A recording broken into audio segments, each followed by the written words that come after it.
Donc ce soir, on va parler de la porte des étoiles, la porte des étoiles secrète de Gizeh. Euh, euh, alors, pourquoi le mythe et la réalité? Ben parce que il y a, il y a, il y a aussi des mythes par rapport à ça. Tu passes le mur du son. Oui, exactement, avec Stargate. Euh, et pas que Stargate, parce que vous aviez aussi la série avec la porte des étoiles. Je pense que c'était aussi Stargate, la série. Et en fait, il faut savoir qu'à la base, la porte des étoiles, c'était une porte qui était un appareil de transport pour... c'était interplanétaire et c'était fictif dans le film Stargate, comme le dit Nico. Mais aussi, il est l'élément central de l'univers de la fiction de Stargate, qui comprend des séries télévision comme Stargate SG-1, Stargate Atlantis, Stargate Infinity, Stargate Universe, Stargate Origin. Et tous ces appareils sont décrits comme ayant été créés par un peuple appelé les Anciens. Il faut savoir que on a déjà parlé justement des Anciens quand on a parlé des Sumériens qui font partie de nos Anciens. Ils doivent faire un nouveau film. Ah ben oui, mais à voir comment il sera au niveau qualité. Ah, c'est ça, Audrey, exactement. Et, euh, et en fait, ils servent donc à manipuler l'espace-temps, principalement dans le but de créer un trou de verre. Et ce trou de verre permet donc de voyager de un point à un autre point au niveau de l'espace-temps, d'une porte à une autre. Ça veut dire qu'il y aurait une porte dans notre monde à nous, mais aussi des portes dans d'autres mondes, puisque une fois que vous passez la porte, il faut que vous repassiez une autre porte pour y arriver. Certains peuples de cette fiction, de cet univers de fiction, l'appellent les anneaux des dieux, mais il les appelle aussi les cercles des ancêtres, les portails, les anneaux ancestrales, Annulus, etc. Oui, c'est un peu différent, mais oui. Alors, j'ai beaucoup fouiné, je vous avoue, et je suis tombée sur un blog qui m'a fortement intéressée. Ce blog s'appelle le blog de Merlin et il a été créé, donc ces articles-là ont été créés le 29 novembre 2015, c'est-à-dire il y a presque 10 ans, il y a 9 ans, 9 ans et des brouettes. Et en fait, il va expliquer, et c'est pour ça que je voulais absolument reprendre ces notes, parce que ces notes sont très intéressantes et très percutantes. Donc, quand je parlerai à sa personne à lui, donc ça sera au tu, hein, au il.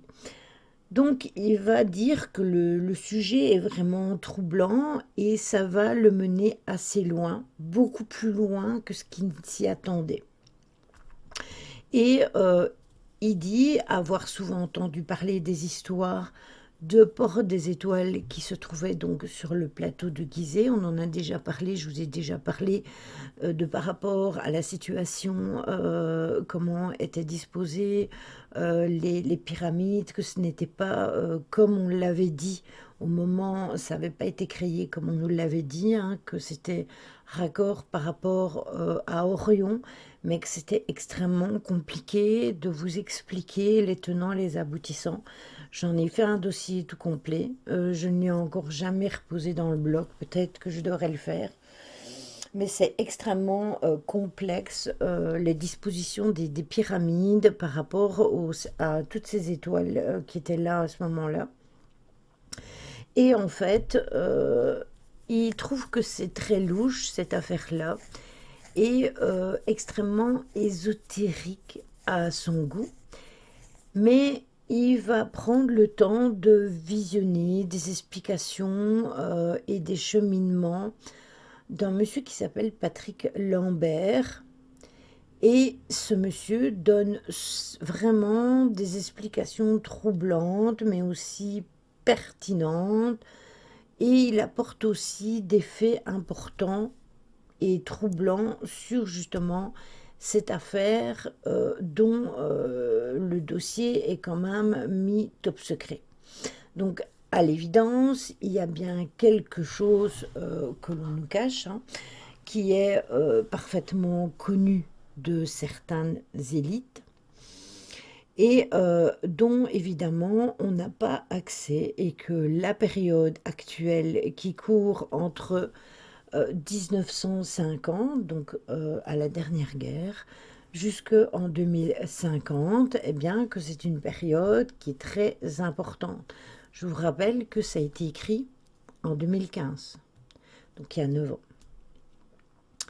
Mais si on veut entrer dans les histoires de monsieur Patrick Lambert, eh bien vous allez voir que ça va vous guider. D'ailleurs, j'ai pris en photo, enfin j'ai téléchargé les photos pour vous les montrer après dans le live.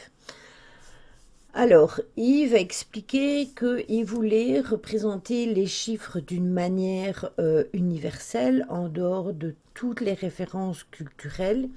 Et il va expliquer qu'il s'est graduellement aventuré sur une piste qui va le conduire à des découvertes assez incroyables. Alors, il ne s'agit pas de sciences complexes ni de calculs savants. C'est juste la démonstration qui est faite sur des choses simples, sur des choses qui, comme ça, n'ont pas l'air d'être importantes, hein, sur de l'intuition, sur des observations aussi, qui sont à la portée de tout le monde. Sauf que, ben, on n'a pas nécessairement cette façon de voir les choses ou d'analyser les choses, et c'est ça qui est différent d'une personne à l'autre. Et ce qu'il va faire, c'est surligner tous les petits détails qui dorment depuis longtemps et qui sont sous le nez de chacun. Tous les éléments de la découverte sont là, sous le nez de tout le monde, ils sont à la bonne place, et il suffit juste de leur donner un sens. Et donc, il va commencer par une explication qui va le conduire à découvrir l'emplacement probable d'une porte des étoiles qui, selon lui, se trouve aujourd'hui encore en Égypte. Tout a commencé pour moi par un défi que je me lançais: si le langage mathématique était le langage universel par excellence, alors il devait exister une manière universelle aussi de représenter le temps. Donc le temps par des chiffres.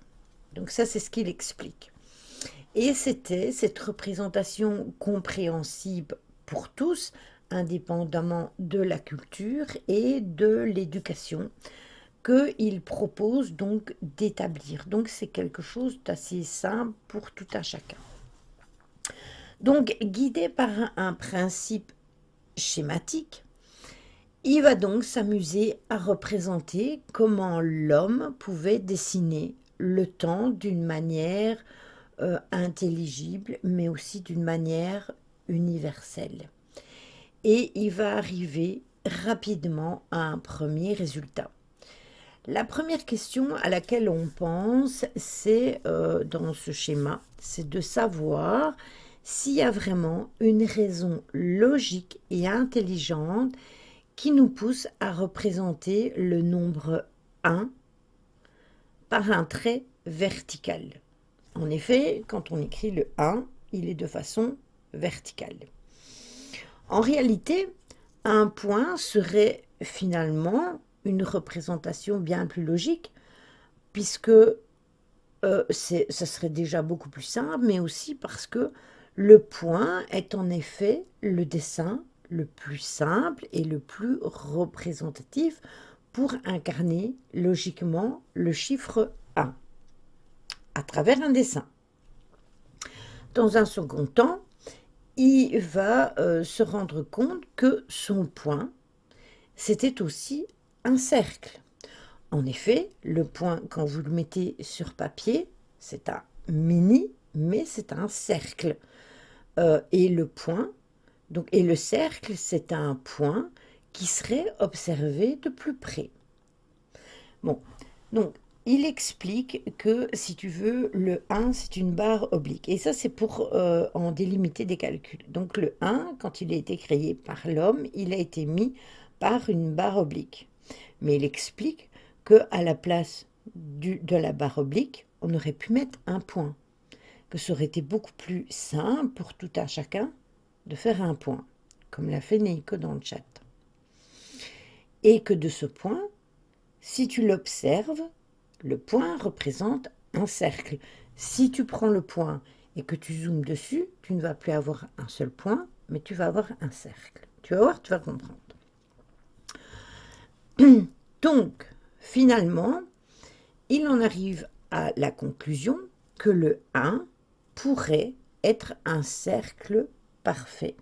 Et à partir de là, il est évident que tous les autres chiffres devraient se rapporter à son cercle pour être aussi uniques et atteindre une absolue rigueur géométrique.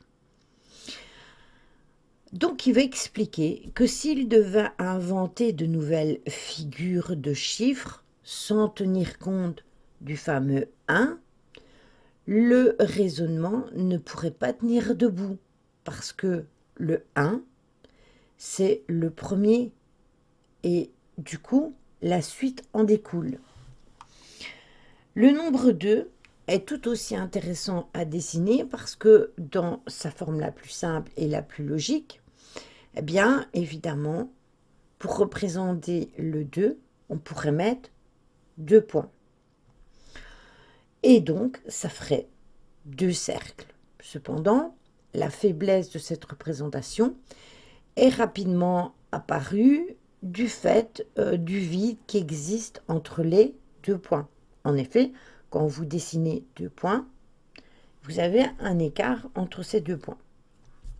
Et ce vide peut être en effet considéré qu'il y a l'espace et le temps et qui sont 2 perceptions relatives.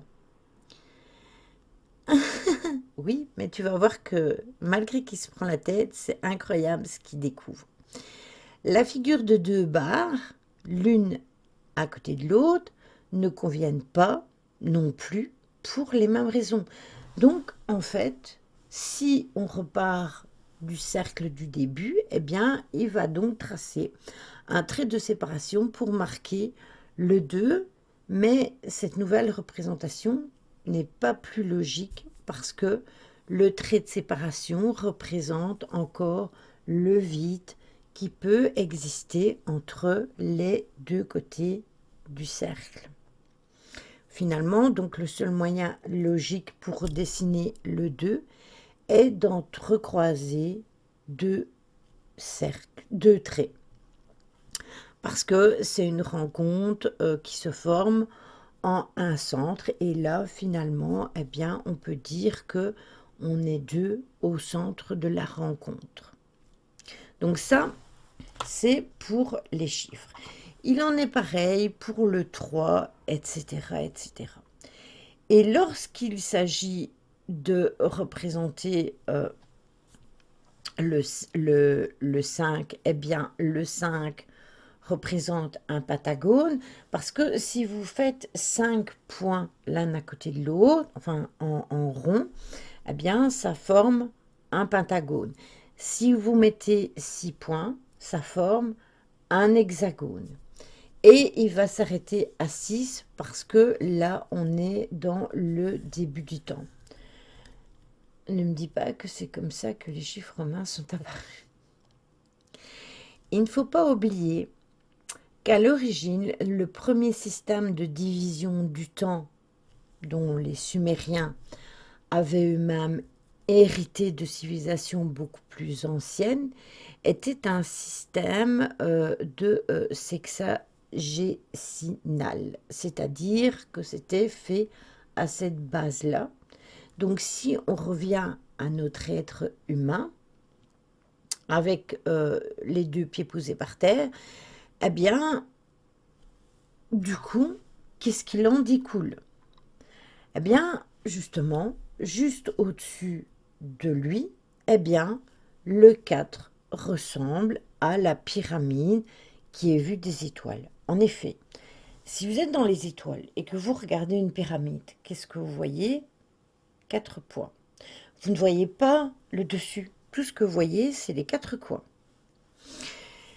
Et juste après le 4, eh bien, vous avez la figure pyramidale vue du ciel qui se trouve être le 5 qui est représenté par une étoile. On est bien d'accord.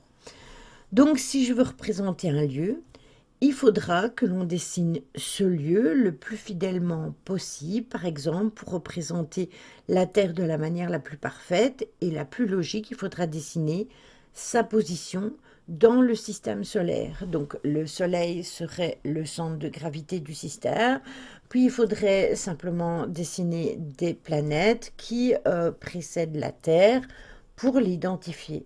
Et donc on représenterait donc par respect des proportions, les planètes comme Vénus, Mercure et puis la Terre. Et cela suffirait à indiquer que la Terre est la troisième planète du système solaire. Or justement, il y a un truc qui est étrange, c'est qu'il existe sur la Terre une construction humaine qui remplit exactement ces conditions. Et ces conditions sont reprises dans les 3 grandes pyramides du plateau de Gizeh, qui sont précisément le reflet des 3 premières planètes du système solaire, c'est-à-dire Mercure, Vénus et la Terre.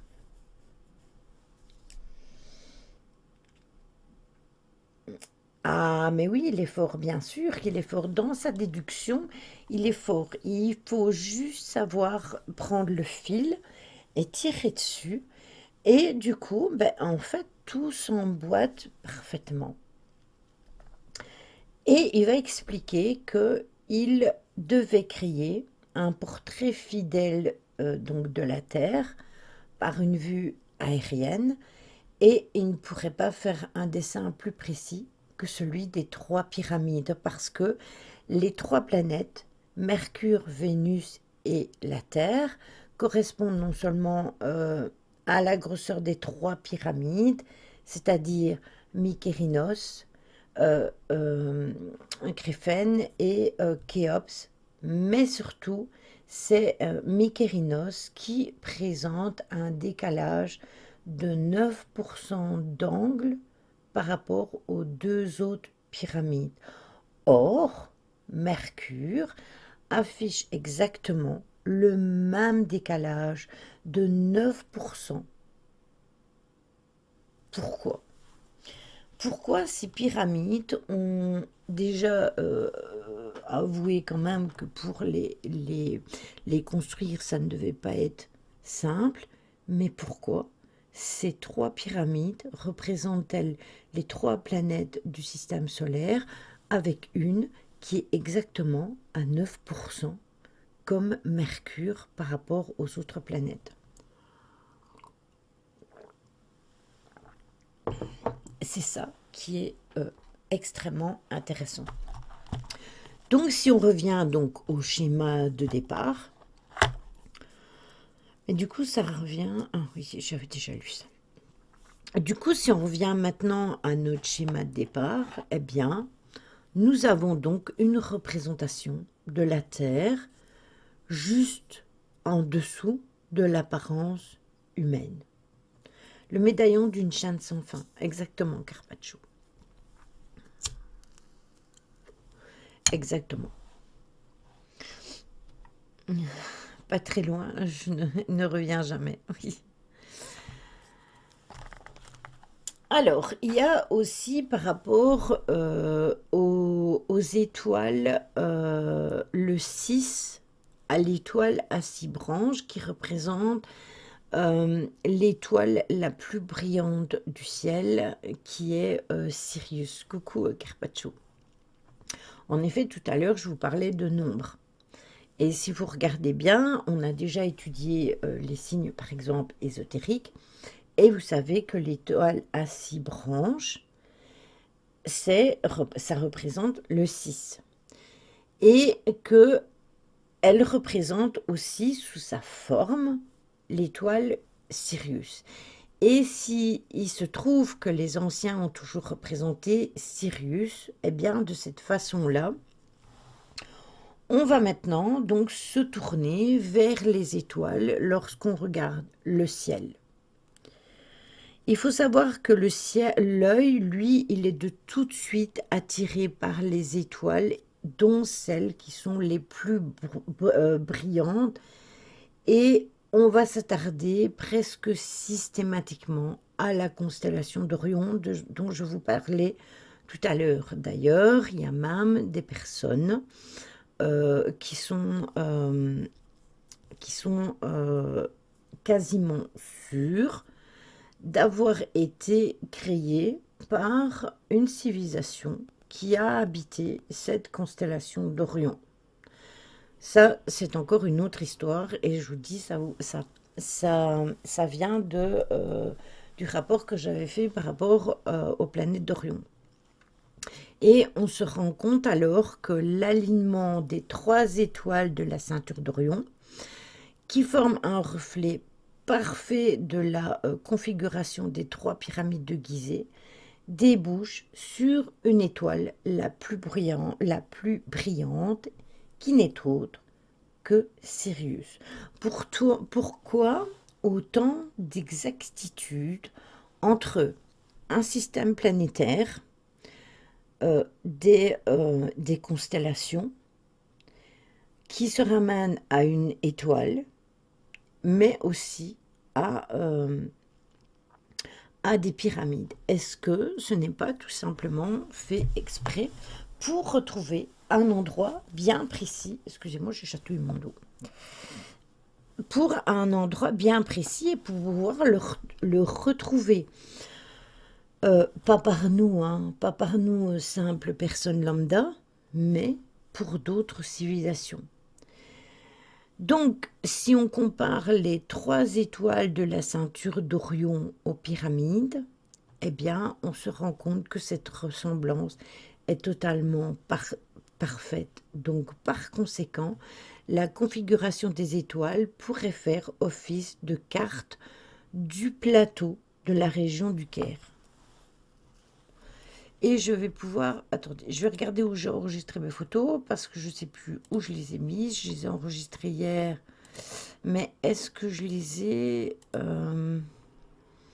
est-ce que je les ai rangées dans un dossier? Ah, ça, Lily, tu ne te rappelles pas, hein?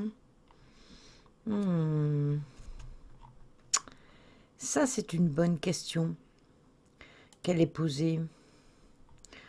Où est-ce que j'ai mis ces photos? Bon, attendez.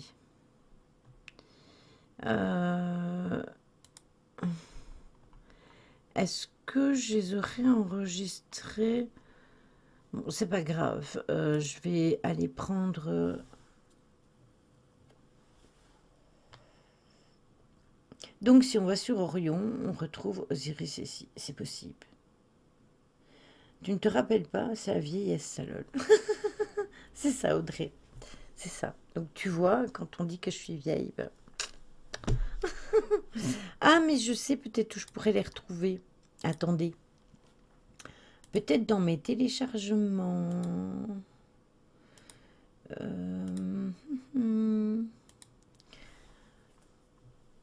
Téléchargement. Voilà.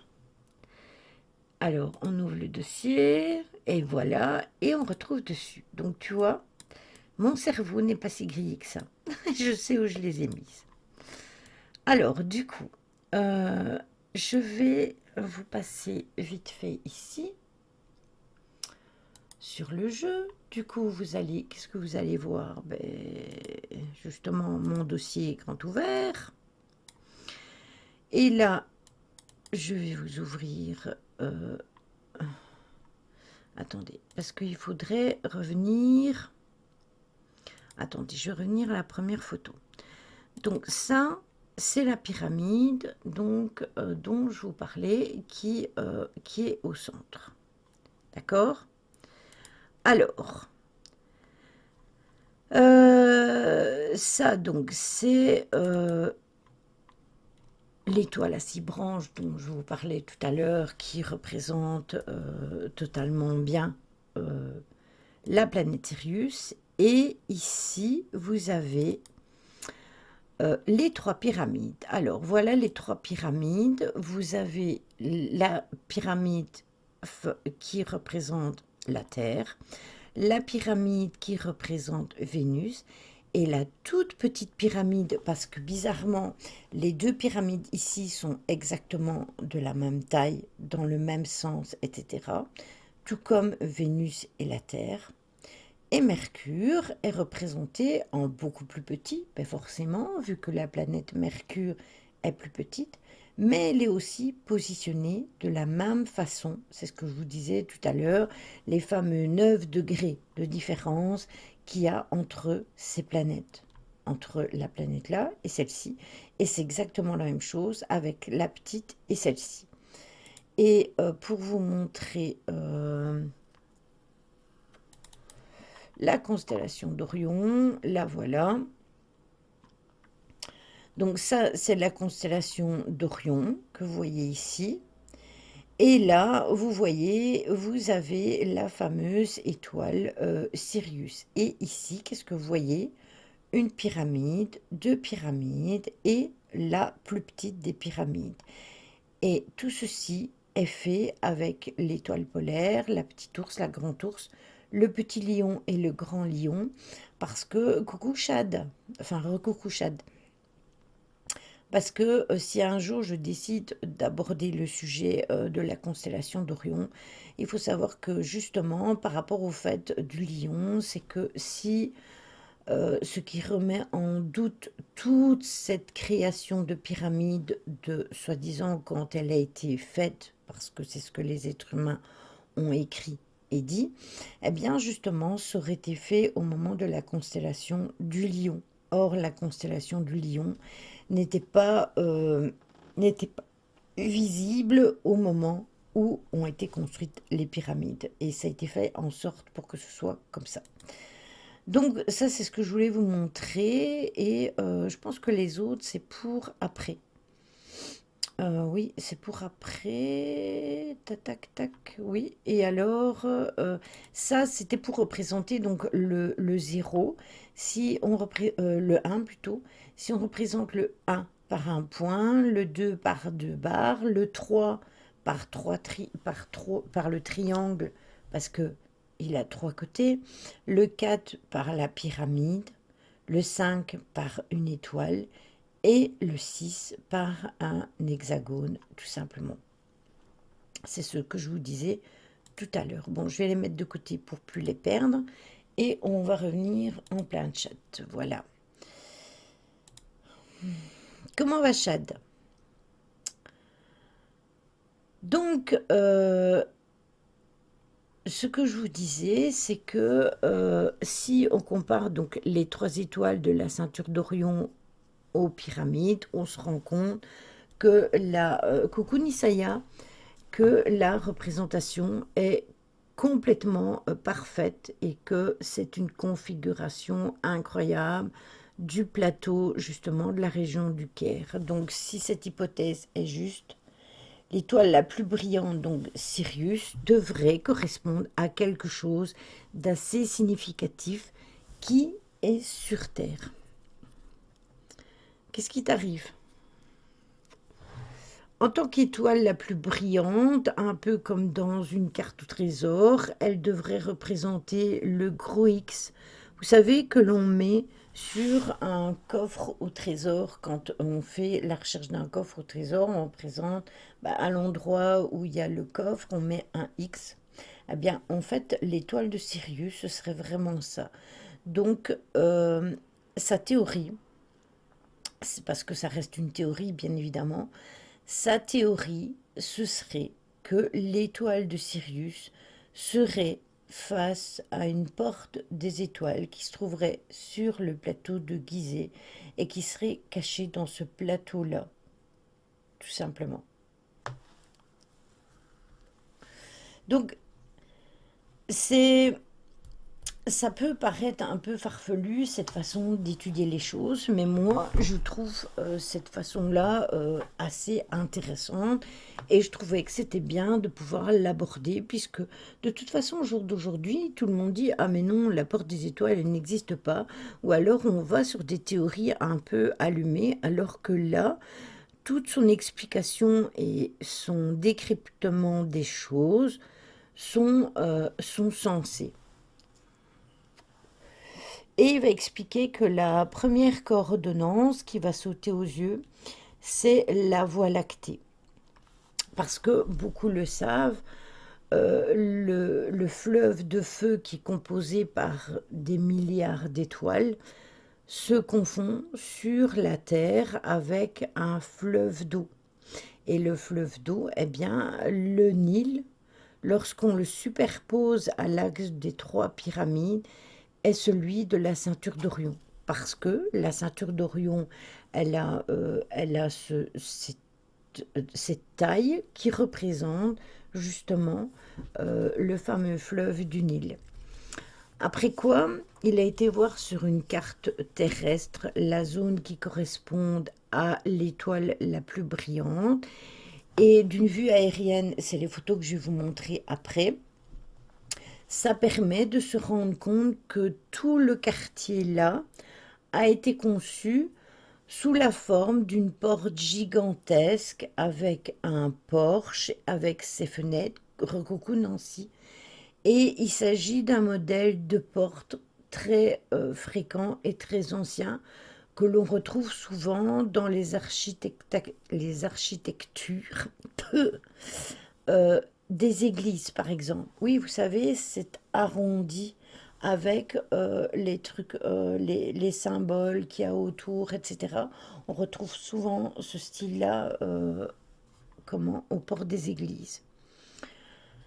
Mais l'étoile la plus brillante se trouve exactement au centre du demi-cercle. Oui, les chevrons. Merci beaucoup, Jérôme. Et cette étoile-là se retrouve au centre du demi-cercle de cette porte.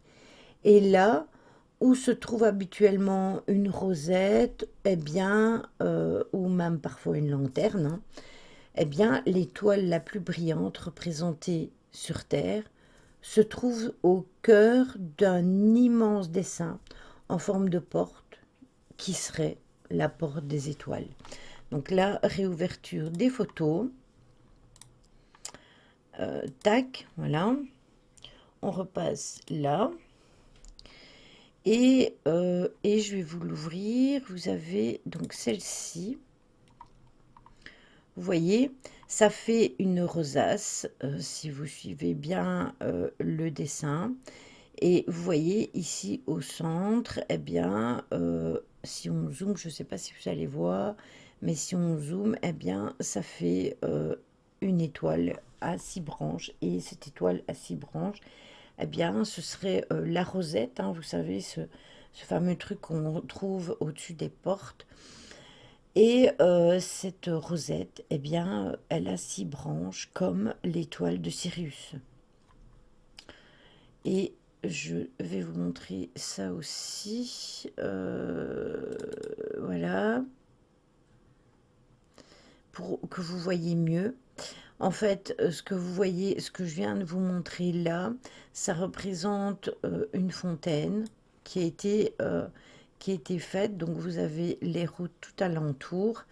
Et là, vous voyez cette fameuse rosette, elle est ici au centre. Et c'est une fontaine à cet endroit-là. Là, vous avez le Sphinx et vous avez Mélérios, Griffin et Khéops. Voilà.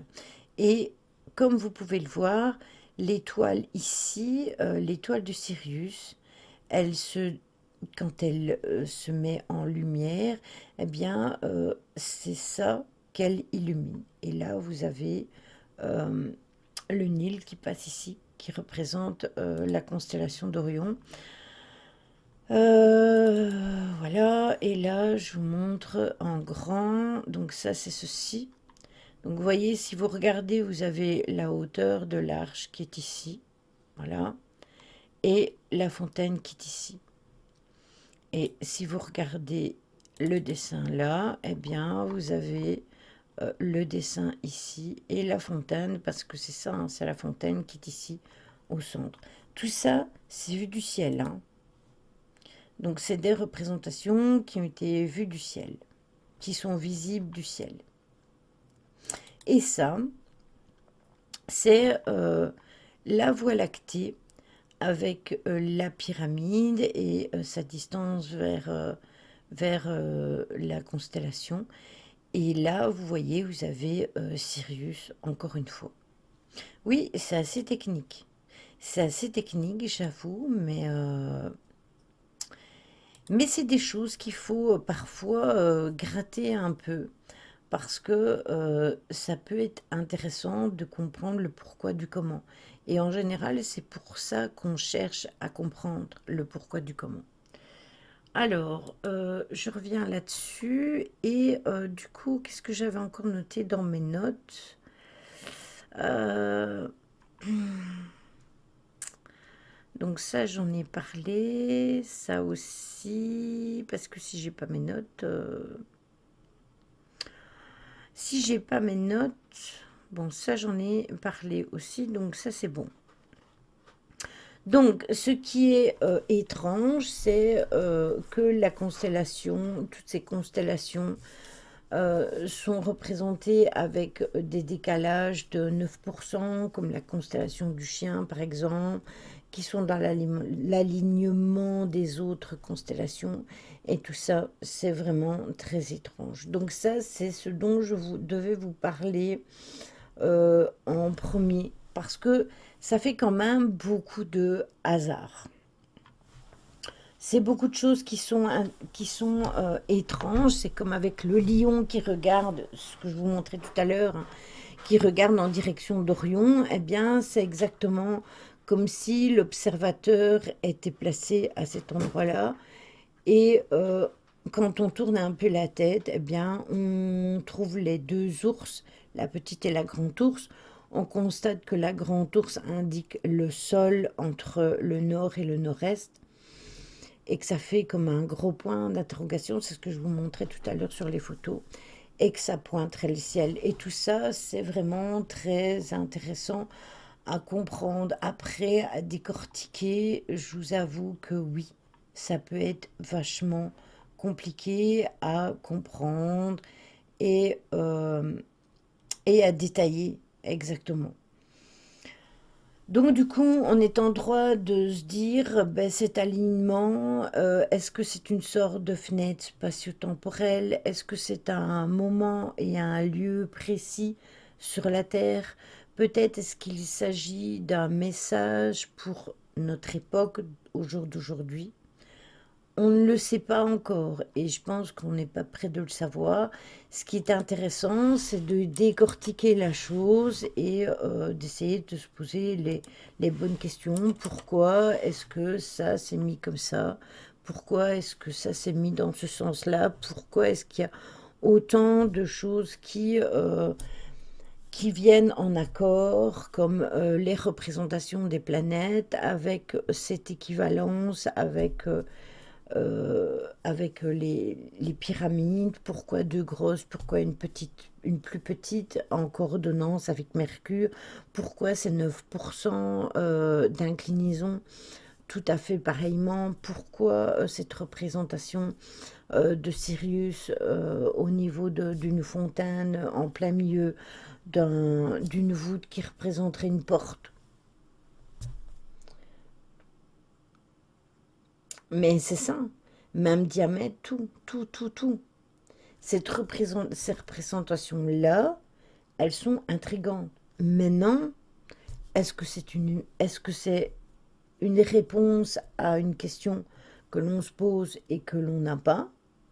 Ou est-ce que c'est vraiment la vraie vérité? Ça, c'est Est-ce que c'est vraiment ça? Après, il y a tellement de choses qui sont cachées dans le monde et tellement de choses qui sont mises qui ne sont pas mises en avant. Vous savez, si vous faites des recherches sur la porte des étoiles, directement, on va vous diriger vers la série. On va vous expliquer que tout ça, ça n'a trait que à quelque chose qui est fictif, qui n'est que fiction. Tout comme le paranormal, tout comme plein de choses que l'on dit, bah non, ça n'existe pas. Mais voilà, c'est étrange et c'était bien de s'y pencher. Ça se trouve, la NASA a la réponse. Mais fort probablement. Mais fort probablement. Et ce qui va mettre à jour le plan le plus secret et le plus insidieux de notre temps, eh bien, on sait quand même qu'il y a des agences gouvernementales hein, qui sont impliquées, des hommes politiques aussi, mais aussi des auteurs de best-sellers, des scientifiques et des industriels de haut niveau. Parce que ne venez pas me dire qu'il n'y a personne qui le sait.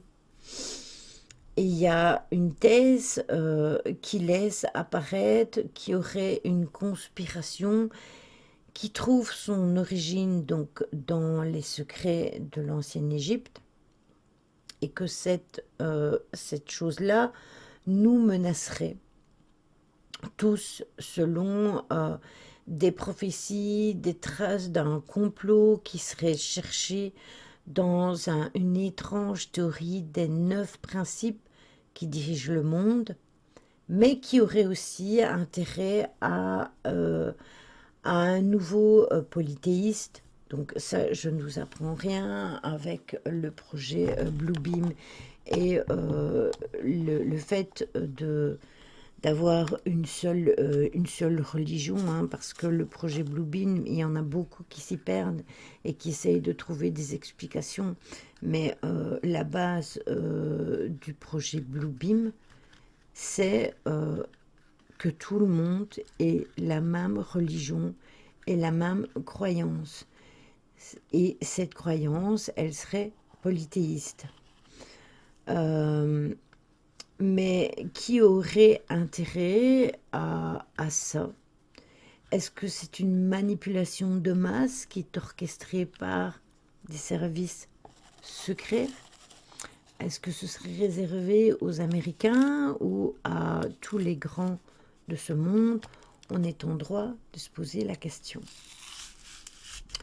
Autour de toutes ces allégations, ben bien évidemment, on trouve quand même l'idée des anciens dieux égyptiens qui auraient été des extraterrestres.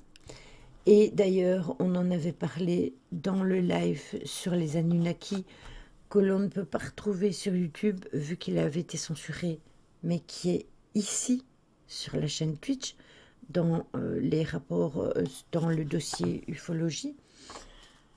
Juste imagine le dégât que ça va créer, mais bien entendu, bien entendu.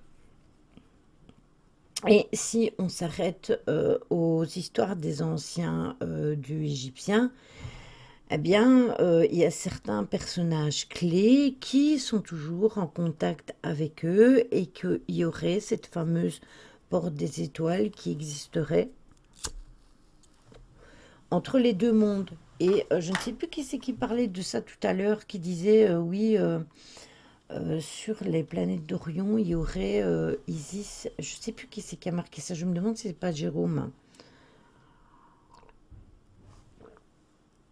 Il me semblait bien. Eh bien, la théorie, ce serait que, justement, entre cette partie-là et nous, est-ce qu'il n'y en a pas qui voyagent entre l'un et l'autre? Il faut savoir quand même qu'il y a des personnes qui sont dans le culte au début du siècle, qui livrent des critiques sans concession, des maîtres de la manipulation idéologiste. Et Ils vont revisiter tous les grands thèmes de l'ésotérisme et la porte des étoiles vise avant tout, dit-on, à nous ouvrir les yeux. Donc cette porte des étoiles serait pour nous faire comprendre les choses. Alors, il y a moyen de trouver un livre qui s'appelle La porte des étoiles, mystère ou conspiration, de Lynn Pinckney et de Clive Prince, qui a été traduit en français et qui est sorti en édition du Rocher en 2001. Il y a moyen encore de se procurer le livre et de pouvoir le lire. Et c'est pour ça que j'ai repris certaines théories qui sont abordées dans ce livre et qui peuvent être intéressantes et qui peuvent aussi nous aiguiller sur certaines choses. Mais ce livre a encore plus d'importance que lorsque, par exemple, il a énormément d'importance parce qu'il y a des choses qui sont révélées dans ce livre et que théoriquement, ben, on nous a, entre guillemets, mis sous notre nez sous sous une forme romancée de séries ou de films, etc. Et il faut savoir que cette personne a eu des contacts avec un colonel de l'armée française qui était en activité.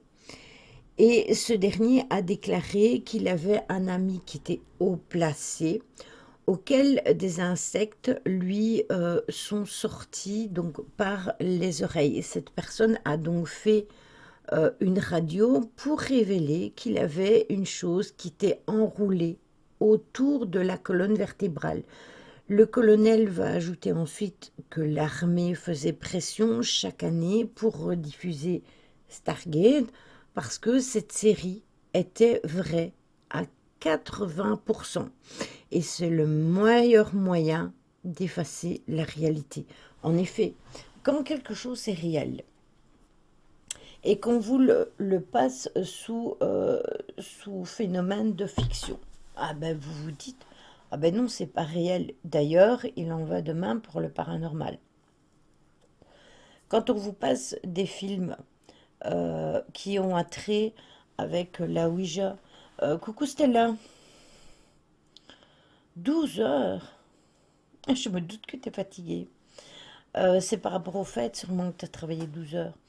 Il faut savoir que, qu'est-ce que je vous disais, dit Doris. Euh, oui, voilà, je parlais du paranormal. Quand vous voyez tous les films qui sont sortis par rapport aux exorcismes, par rapport à la Ouija, par rapport à ci et là, je vous dis toujours, ce n'est pas le reflet de la réalité. Il y a eu des cas d'exorcisme, ça existe vraiment. Mais ça me fait vraiment penser à la série avec la bestiole qui se met et qui devient... Oui, c'est ça, mais c'est par rapport à ça. C'est par rapport à ça. Et en fait, je vous dis toujours, oui, mais non, ce qui est dit dans les films, ce n'est pas la réalité. Parce que c'est exagéré. Mais il y a vraiment des personnes qui ont été possédées. Ça existe vraiment. Mais est-ce qu'ils ont été vraiment possédés par la Ouija ou est-ce qu'ils ont été possédés d'une façon différente? C'est encore autre chose. Mais quand on vous parle, quand on vous montre un film de science-fiction, eh bien c'est exactement la même chose. On vous dit, ah mais non, c'est pas la réalité, parce que ça a été exagéré expressément. Mais entre la fiction et la réalité, bien le voile il peut être très très mince. Pour la venue du Père Noël dans la ville, ah ben oui, ben c'est super. Ça te fait des heures en plus pour être payé.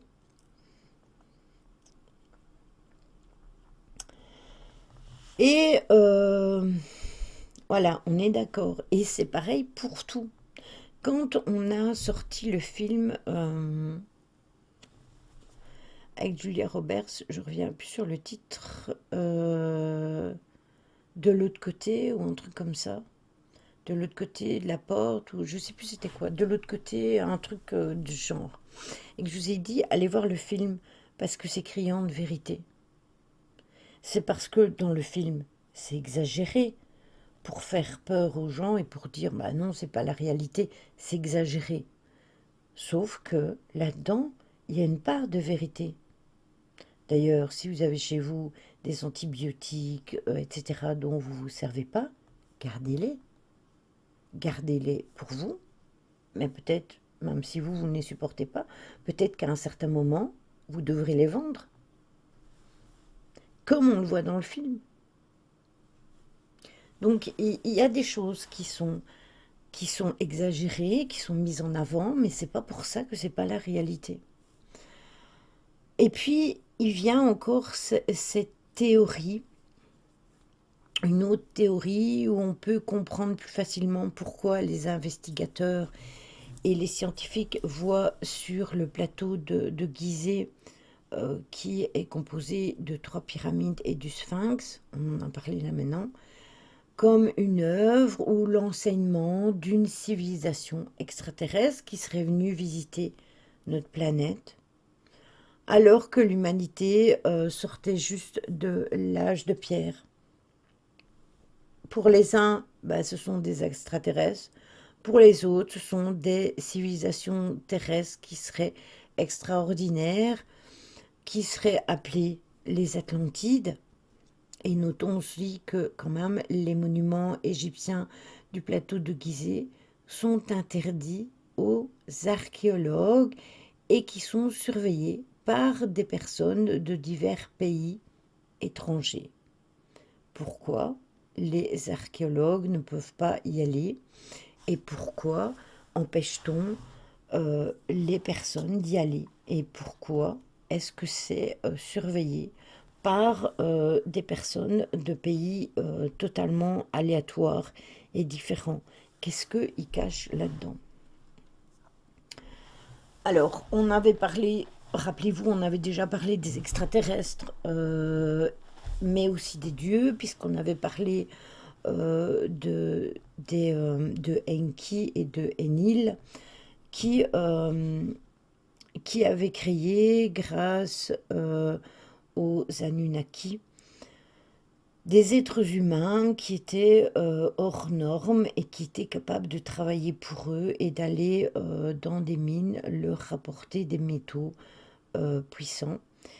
Mais qu'après, ils avaient créé la femme et que comme il y avait trop de monde sur Terre, puisqu'ils se reprocréaient, ils avaient diminué le temps de vie des êtres humains, alors que théoriquement, les êtres humains vivaient beaucoup plus longtemps. Ça, c'est une des théories par rapport aux Anunnaki et par rapport aux dieux.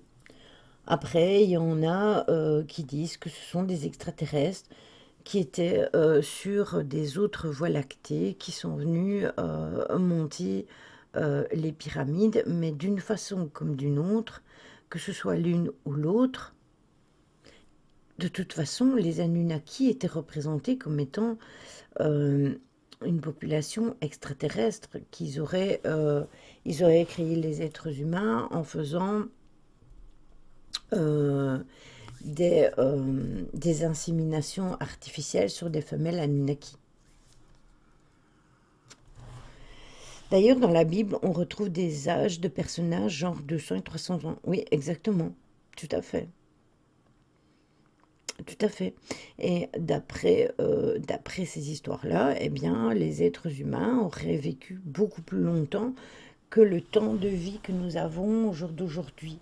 Et on explique bien que l'être humain avait signé un pacte avec les Anunnaki et que tant que les êtres humains n'auraient pas compris qu'ils devraient casser ce, ce pacte qu'ils avaient fait pour retrouver leur souveraineté.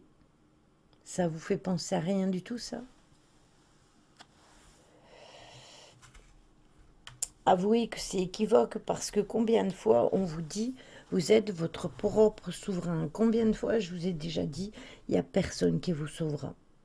Il n'y a pas de dirigeant, il n'y a pas de politicien qui vous sauvera. Il y a plein de gens qui disent oh chouette, ouais, Trump il est passé, il va mettre des histoires au grand jour. Oui, il va mettre des histoires au grand jour. Mais ces histoires au grand jour qu'il doit mettre, vous pensez que ça ne fait pas partie du plan?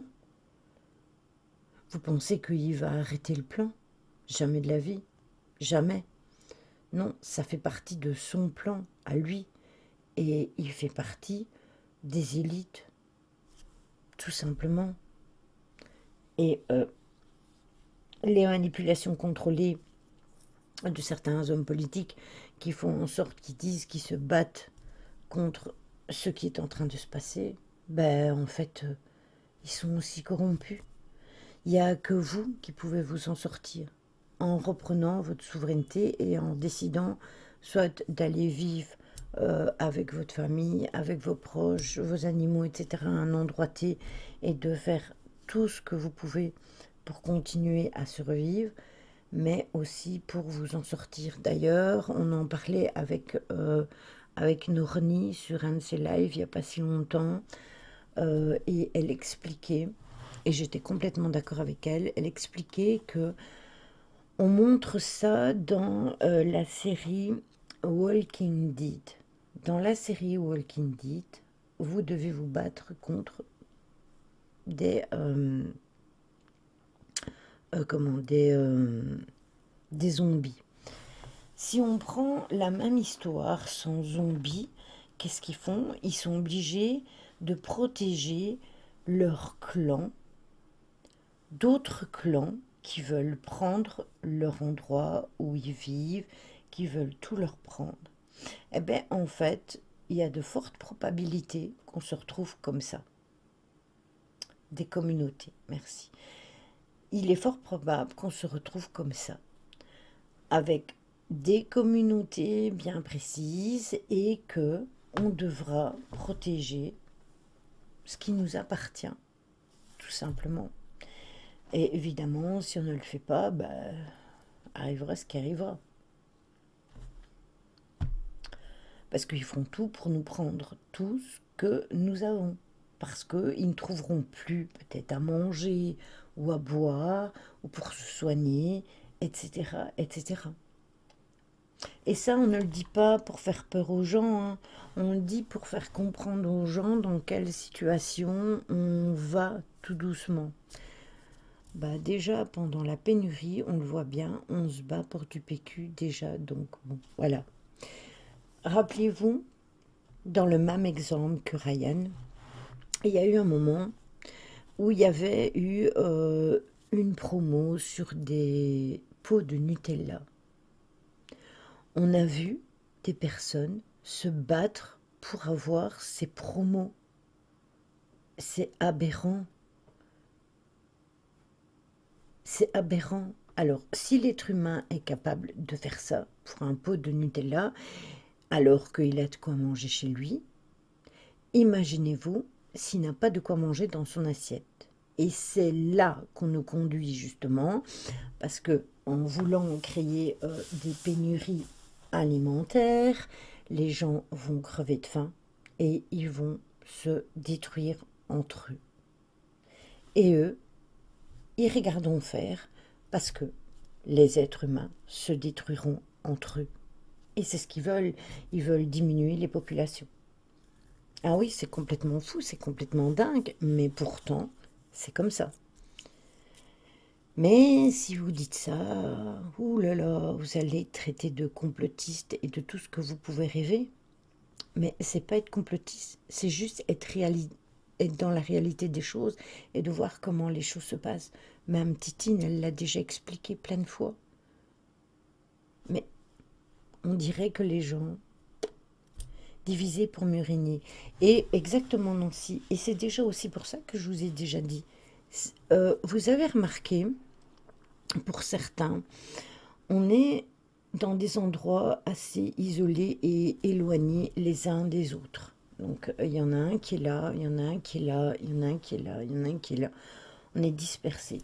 Et je vous ai dit, il n'y a pas tellement longtemps, il y a une bonne année, je vous ai dit, si vous rencontrez des personnes avec qui vous êtes en bonne vibration et qui ne sont pas loin de vous, faites des liens, tissez des liens, parce que ces personnes vont être sur votre route dans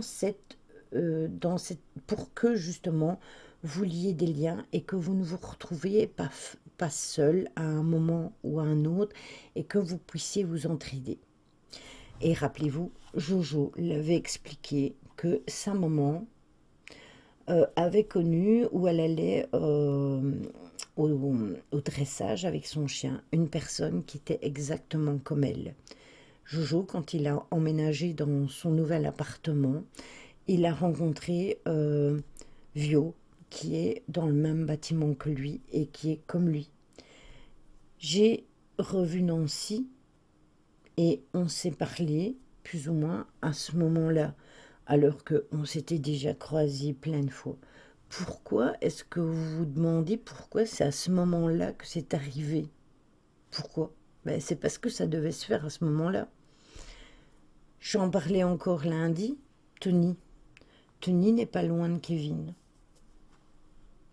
C'est quand même incroyable que certaines personnes soient proches d'une personne sans vraiment la connaître, mais qu'elles soient sur le chemin, qu'elles arrivent comme ça sur le chemin des gens. Et si vous avez cette possibilité, que vous connaissez des gens avec qui vous vous sentez en osmose, etc., ben profitez-en maintenant pour tisser les liens, parce que peut-être que ces personnes-là, eh bien, vous serez là pour elles et elles seront là pour vous aussi. Ce mot divisé, je l'entends parler de partout sur ton manifestation. Ouais, je sais. Coucou Véro. Bon, attendez, je vais éteindre mon chauffage, j'arrive. Je vous mets là. Tac, j'arrive.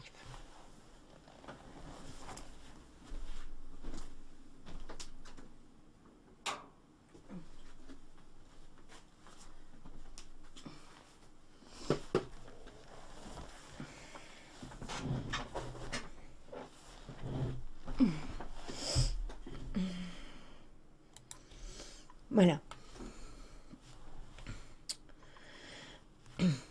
Alors, pour les Égyptiens, ils accordent une très grande importance quand même aux étoiles. Osiris étant le dieu pharaon, il est symbolisé par la constellation, je vous le donne en mille, la constellation d'Orion.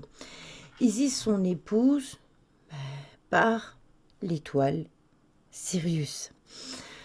Exemple, la chambre du roi de la Grande Pyramide et ses deux conduits d'aération, eh bien, de cette chambre située au cours de la structure, partent de deux espèces de tunnels qui, jusqu'ici, étaient perçus comme étant un système d'aération. Mais, en 1964, il y a des astronomes qui vont montrer que ces pluies, en 2500 avant notre ère, pointaient exactement vers les étoiles précises de Alpha Draconis et l'autre vers Orion, c'est-à-dire vers Osiris. Et si vous avez remarqué, il y a de plus en plus de personnes qui vont en prison et ils veulent faire péter les plombs au peuple. C'est ça. Exactement. Il faut quand même remarquer que si le puits sud de la chambre du roi qui vise Orion et le puits nord de la chambre de la reine plus bas vise Sirius, l'étoile représentant l'épouse d'Osiris, c'est quand même interpellant. Comment se fait-il que, après tout ce que je vous ai expliqué, hein, donc tout à l'heure avec les représentations d'Orion, comment étaient disposées les planètes, etc. Si maintenant on va analyser plus loin par rapport aux Égyptiens, pouvez-vous m'expliquer par quel hasard ce puits serait la chambre d'Orion, la chambre de Osiris qui viserait Orion, et la chambre de Isis, qui est l'épouse d'Osiris, viserait l'étoile de Sirius. comment, quand on emboîte tout ça, on peut se dire que ce n'est que un hasard? C'est quand même énorme. Les planètes, les chambres des dieux dans les pyramides qui sont en accord avec les planètes. Et ce qui est encore plus faramineux, c'est qu'il y a deux chercheurs de renommée, Boval et Hancock, qui pensent que tout ceci fait partie d'un plan commun où le sphinx devait tenir un rôle. Boval se demande quelle sera la configuration astrale au-dessus des pyramides il y a 12 000 ans. Et la réponse est étonnante. Ce qu'il y a dans le ciel se trouve exactement projeté sur le plateau de Gizeh. Les 3 pyramides sont disposées selon un axe parfait, excepté pour la plus petite, celle de Mykérinos, qui est légèrement décalée sur la gauche, et la distance entre elles sont aussi très importantes. Si on survole ces pyramides, eh bien, on voit, elles sont positionnées exactement comment le sont les étoiles de la ceinture d'Orion. Il n'y a pas de hasard, exactement. Et ce qui est encore plus fort, c'est que ce n'est pas seulement la projection parfaite d'un groupe d'étoiles au sol, mais bien une importante partie du ciel qui se trouve ainsi représentée. Parce qu'en effet, si on regarde, si on s'aperçoit que le Nil est situé sur la gauche des pyramides, parce qu'il est de ce côté-là, je vous l'ai montré tout à l'heure sur les photos, eh bien, ça se reflète sur la voûte céleste, car sa position correspond aussi à la Voie lactée par rapport à la ceinture d'Orion, c'est ce que je vous disais tout à l'heure. Tout cela arrive au moment où la constellation d'Orion franchit l'axe du nord et du sud, et ça n'étonnera plus personne qu'il y a une date magique qui rassemble toutes les coïncidences qui seraient 10 500 avant Jésus-Christ. Vous imaginez 10 500 avant Jésus-Christ. Nous sommes au XXIe siècle. Vous imaginez le nombre de siècles où ça aurait été créé. Les bâtisseurs de pyramides ont-ils voulu évoquer le commencement des temps où Osiris est arrivé sur Terre, bien avant Ménès, bien évidemment, comme Ramsès I semblait l'expliquer à son fils Séti dans des hiéroglyphes que l'on peut retrouver dans le temple d'Abydos, ou d'Abydos, je ne sais plus si on dit le S ou pas. Et justement, comment une civilisation tout juste sortie de l'âge de pierre ont-ils pu acquérir une telle science, une telle précision, un tel savoir? Est-ce que ce sont des coïncidences? Mais pourquoi avant Jésus-Christ? J'ai pas compris ça. En fait, quand on fait le calcul de tout, et ça j'avais schématisé ça pour vous faire comprendre, quand il y a eu ce schéma de planète qui était parfaitement aligné au moment T où ça a été créé, c'était il y a 10 500 ans avant Jésus-Christ. Nous, notre date, c'est le 21e siècle, donc c'est le 21e siècle par rapport au fait que nous sommes dans les années 2000. 2000 après Jésus-Christ. Mais si tu mets 10 500 avant Jésus-Christ, tu t'imagines du nombre de siècles que ça fait de la création des pyramides.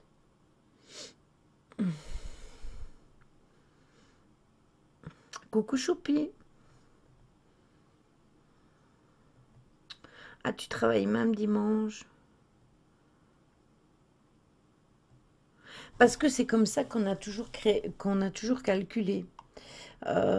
C'est parce que quand on a calculé les années, ça a toujours été avant Jésus-Christ et après Jésus-Christ. Ça, c'est les formes de calcul qu'ils ont créées eux aussi, avant Jésus-Christ et après Jésus-Christ. C'est comme l'Ancien Testament et le Nouveau Testament. C'est exactement la même chose. Avec bon courage à toi, Choupi. Est-ce que c'est une coïncidence encore que l'on considère les dimensions de la grande pyramide et que quand on trace un demi-cercle en unissant donc les sommets, euh, eh bien ça correspond aux dimensions de l'hémisphère nord. Euh, et cela implique donc une connaissance du nombre pi, pour ceux qui ont fait maths dans le passé, qui est la base des mathématiques poussées. Oui, c'est un repère du départ. Oui, c'est ça. Avant Jésus-Christ et après Jésus-Christ. Donc 10 500 avant Jésus-Christ. Oui, c'est ça, Jérôme. Donc le nombre pi, c'est le nombre que l'on utilise dans les mathématiques poussées. Comment peut-on dire que dans ces époques-là, euh, oui, mais sauf que les repères, ils les ont fait comme ça. Donc ils ont calculé par rapport à ça.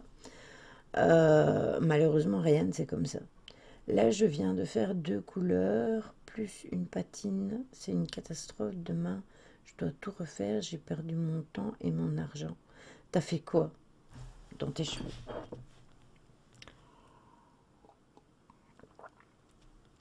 Je comprends pas qu'est-ce que vous faites avec vos cheveux.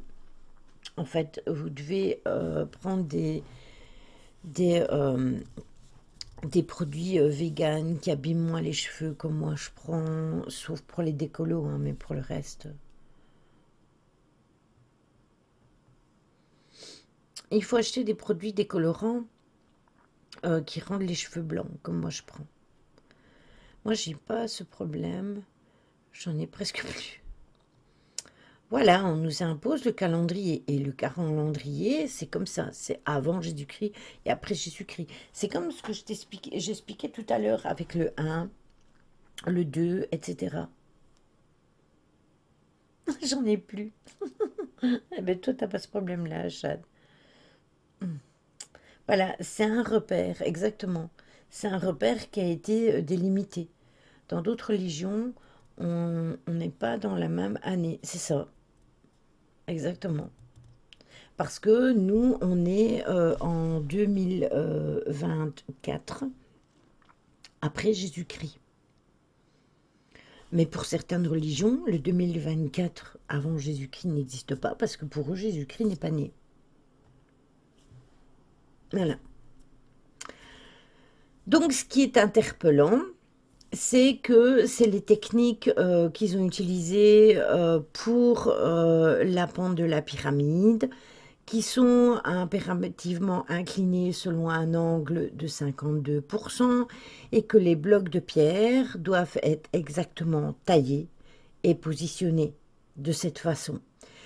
Si vous examinez les pointes entre les blocs à l'extérieur de la pyramide, excusez-moi, de Khéops, eh bien, on peut remarquer qu'il est quasi impossible d'y glisser une lame de rasoir. Ils sont vraiment assemblés comme si c'était un bloc complet. Est-ce que vous pensez que dans ces époques-là, ça aurait pu être du travail d'esclaves?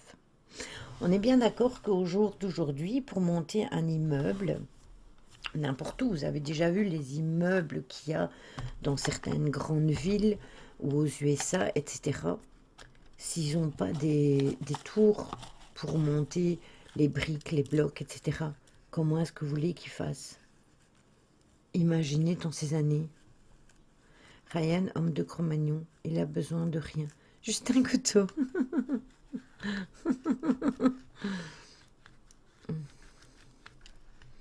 Tu vas faire une décolo. Tu vas... Mais en fait, tu aurais dû les décolorer avant. On a chacun nos propres paires de dates pour retenir des souvenirs. Et là, il fallait un repère pour le monde. Et c'était celui-là. Exactement, Véro. C'est comme, par exemple, personnellement, moi j'ai un repère sur des années qui pour moi étaient les meilleures depuis ma naissance. Ce sont les années 80. Eh ben, pour moi, c'est un repère. À partir des années 2000, ben, ça n'a plus jamais été comme avant. C'est de ma faute. Pourquoi tu m'as pas demandé? Pourquoi tu m'as pas fait un message sur Discord pour me demander avant? Alors, dites-moi, comment ces gens pouvaient-ils creuser de magnifiques jarres en diorite, la pierre la plus dure du monde? Même avec nos technologies, on y parvient à peine. Et c'est eux, à l'aide d'outils sortant à peine de la préhistoire, qu'ils y sont parvenus. La question qui tue, pourquoi des pyramides qui ont plusieurs siècles sont encore debout et des maisons modernes se dégradent si vite? Également, aussi. Tout à fait. C'est un guerrier, Ryan. C'est plein de questions qu'on peut se poser. Le problème de ce puits de la chambre de la reine et de celui qui ne débouche pas sur l'extérieur, à l'inverse de ceux de la chambre du roi, où mène ce puits? Aujourd'hui, on le sait plus ou moins grâce à, un créateur qui dit que au dernier des 5 jours octroyés par les autorités égyptiennes à l'Allemagne pour mener à bien ses recherches, la chambre de la reine a été fermée au public. Et pourquoi est-ce que on est arrivé enfin à évoluer dans ce minuscule tunnel? Gros bisous. Puis c'est devenu jaune parce que je le sais d'habitude de faire une décolo et après une patine, mais là j'ai voulu faire plus simple et rapide et j'ai acheté une couleur en grand. Ah. Et t'as fait en quelle couleur ta patine? En un instant, il tue un mammouth. Là, en live, même pas peur. Donc, il y a plein de choses qui sont étranges. Après une cinquantaine de progression, eh bien, le robot va rencontrer un obstacle de taille qui n'est autre qu'une dalle. Donc, c'est un robot que eux ils ont envoyé dans le tunnel. Et cette dalle possède des éléments, je vous le donne en mille, métalliques, qui lui barrent définitivement le passage. Pourtant, la visée du laser du robot montre qu'il y a un espace vide derrière la pierre. Et celle-ci et cela ne fait aucun doute, a été posée volontairement afin d'obstruer le passage.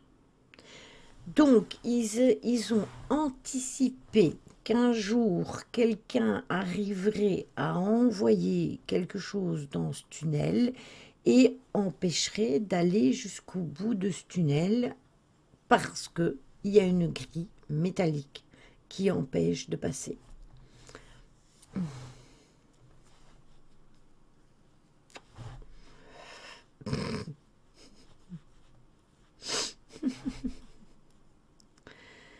Donc, qu'y a-t-il derrière cette dalle? La grande pyramide n'a pas encore révélé tous ses secrets, mais il est certain que il y a plein de personnes qui s'y intéressent de très très près, des scientifiques et tout. Il ne reste plus qu'à trouver le moyen technique, les fonds pour ouvrir le passage et surtout des autorisations aux autorités égyptiennes. Mais il faudra bien plus qu'un jour de toute façon pour que cet obstacle soit franchi. Ça, c'est inéluctable, hein. Un scientifique qui n'est pas curieux n'est pas un scientifique. Et il y en a qui pensent avoir les clés de l'énigme, comme West, par exemple, et qui dit que ça pourrait se trouver ailleurs, entre les pattes du sphinx, par exemple. Il s'est rendu sur les lieux et il montre très clairement qu'il y a une large cavité souterraine de 12 mètres qui, au jour d'aujourd'hui, a été vraiment découverte.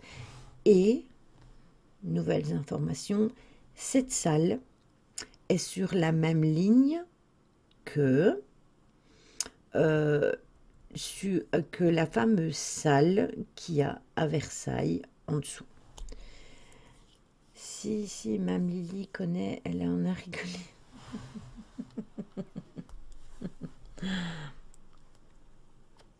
Donc, Orion et l'étoile Sirius semblent avoir une énorme importance. On en a parlé en début de live, puisque j'ai commencé par ça, pour justement revenir sur cette histoire ici que je voulais vous expliquer là maintenant. Existe-t-il vraiment une connexion entre Orion, Sirius et la Terre? Pourquoi les anciens semblent-ils vénérer ces constellations plutôt que d'autres? Pourquoi ne trouve-t-on pas de vestiges de ces fabuleuses civilisations qui ont existé, qui semblent avoir influencé l'Égypte et les pharaons? On dirait que cela apparaît sans qu'il y ait eu signe avant-coureur à un moment précis de l'histoire. Pourquoi la NASA a-t-elle choisi la ceinture d'Orion pour un élément décoratif de son logo du programme Apollo? Et la NASA ne peut pas non plus nier son intérêt pour l'Égypte ancienne parce qu'elle a plusieurs fois pris des clichés du site de Gizeh. Donc on peut supposer que d'autres l'ont encore également fait. Si l'accès est fermé, il ne faut pas tenter d'entrer. Il faut respecter le lieu tel qu'il est, c'est mon avis. Alors là, je suis d'accord avec toi. Et je vais même aller plus loin que ça. Oui, je sais. Je vais même aller plus loin que ça. Tu sais, quand on part en exploration d'urbex, etc., on dit toujours que il ne faut pas aller dans les cimetières parce que c'est un manque de respect. On est bien d'accord. Mais ceux qui ont été dans ces fameuses pyramides avec des sarcophages et des défunts dedans, qu'est-ce qu'ils ont fait?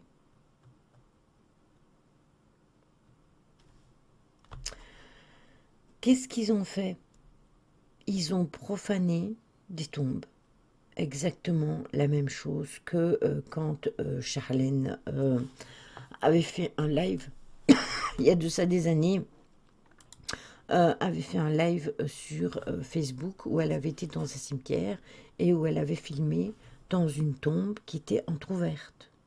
Que ça m'a mis hors de moi et que je l'ai viré de ma modération à cette époque-là.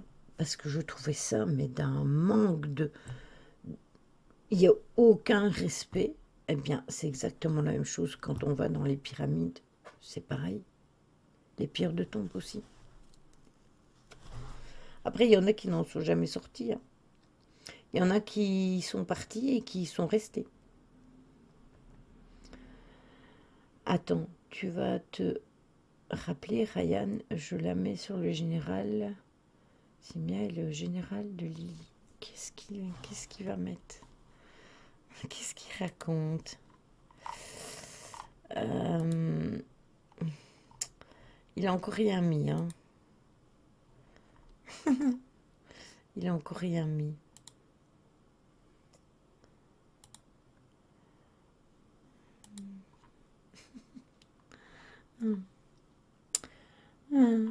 Malédiction. Oui, il y a eu des malédictions, exactement. Tout à fait. Je peux vous mettre des photos si vous voulez. Attendez. Constellation Orion. Hop. Je vais vous mettre la constellation d'Orion. Je vais vous la montrer en grand. Hop. Je vais vous la montrer en grand. Ici. Là. Voilà. Il y a aussi d'autres photos. Photos ici. Vous l'avez ici. Vous la voyez? Oui, vous voyez les photos, ça va. Vous la voyez ici. Alors, ici, on la voit vraiment très bien. Eh bien, il y a justement les explications. Voilà. Voilà la constellation d'Orion. Toute complète. Et ça, c'est toute l'explication. Si vous voulez, je veux bien vous le mettre dans le Discord. Hein. C'est la constellation d'Orion, emplacement, étoile et origine. Je veux bien le mettre dans le Discord. Je vais le mettre où? Est-ce qu'on a, il me semble qu'on a un salon UFO, non? J'ai pas fait de salon ufologie.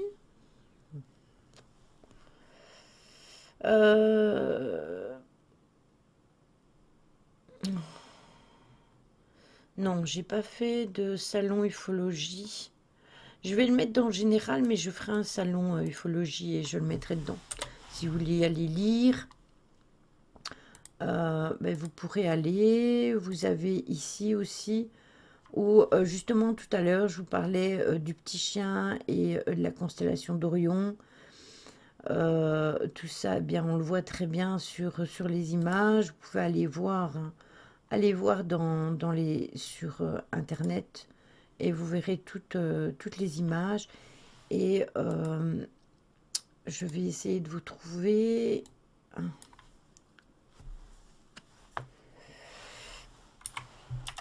la constellation d'Orion et les pyramides de Gizeh. Voilà. Ici, vous allez vraiment bien voir. Ici, vous avez une photo. On voit... Est-ce que vous la voyez bien? Attendez, je vais mettre en grand écran. Vous la verrez mieux. Bon, attendez, parce que moi, je ne vous vois plus du coup. Voilà. Là, vous avez la constellation. Là, vous avez la constellation d'Orion avec les pyramides juste en dessous. Ici, vous avez aussi ce que je vous disais tout à l'heure, les vues du ciel avec les étoiles. Ça, ce sont les positions des pyramides, vous voyez, avec les petits trucs à l'alentour et les constellations 1, 2, 3, comment elles sont disposées. D'ici, vous l'avez dans sa totalité avec l'alignement de Gizeh. Je regarde pour que vous voyez bien tout. Là aussi, on le voit bien. Et puis, ce que je vous disais tout à l'heure, je vous parlais de Osiris et de Isis. Eh bien, on le voit ici par rapport au fait que Isis s'était calculé sur Sirius et Osiris sur la constellation d'Orion. Bienvenue à toi, RMX Play 3R. Point d'exclamation, bienvenue, point d'exclamation, accueil, et point d'exclamation, UFO, s'il vous plaît, dans le chat. Voilà. Voilà, voilà. Et donc, du coup, je voulais aussi vous montrer... euh, voilà, hop. Et voilà ce qu'ils ont créé, Orion. Pourquoi Orion? Voilà, ça, je vous montre comme ça et vous le voyez, c'est noté sur les photos. Et voilà ce que je vous disais. Pourquoi dans leur sigle, ils ont la pyramide en forme avec leur sigle, la planète avec les 3 étoiles et il fait noter Orion.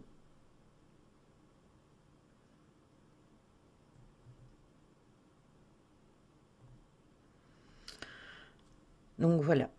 Vous l'avez ici aussi. Voilà. Je vous montre ainsi, vous pouvez vérifier par vous-même, hein, mais ainsi, je vous montre clairement ce que je vous ai expliqué, que c'est pas du n'importe quoi. Alors, on parlait de la constellation. Attends, on parlait de la pyramide, des pyramides de Gizeh et de sa façon dont elle était centrée par rapport aux constellations et aux diverses étoiles, ainsi que les tombes de Osiris et de Isis, tout simplement. Donc on faisait les comparatifs et c'est pour ça que je vous montrais les photos. Oui, un truc, mais net, mais rien finalement. Merci à ma voisine. Qu'est-ce qu'elle dit, Véro?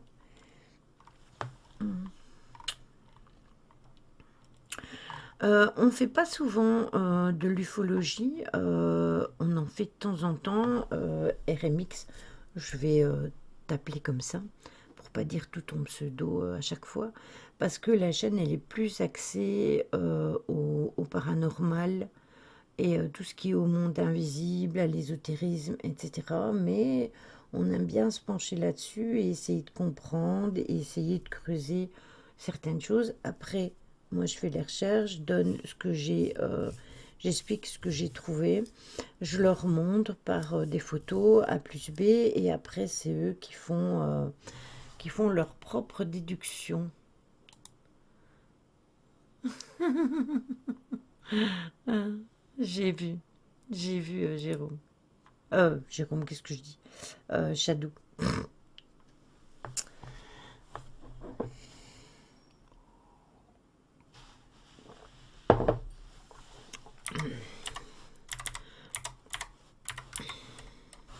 Ah mais oui, mais si j'écris et que je mets pas... Véro, elle a fait comme Ryan. Elle a inversé, elle a inversé l'accueil. De toute façon, entre l'accueil et ce que le bot il vous met parfois dans le chat, c'est la même chose. Non, j'ai déjà écouté, j'ai pas envie, je te mens pas. Mais oui, je vois ce que c'est maintenant. Pauvre Ryan. Donc voilà,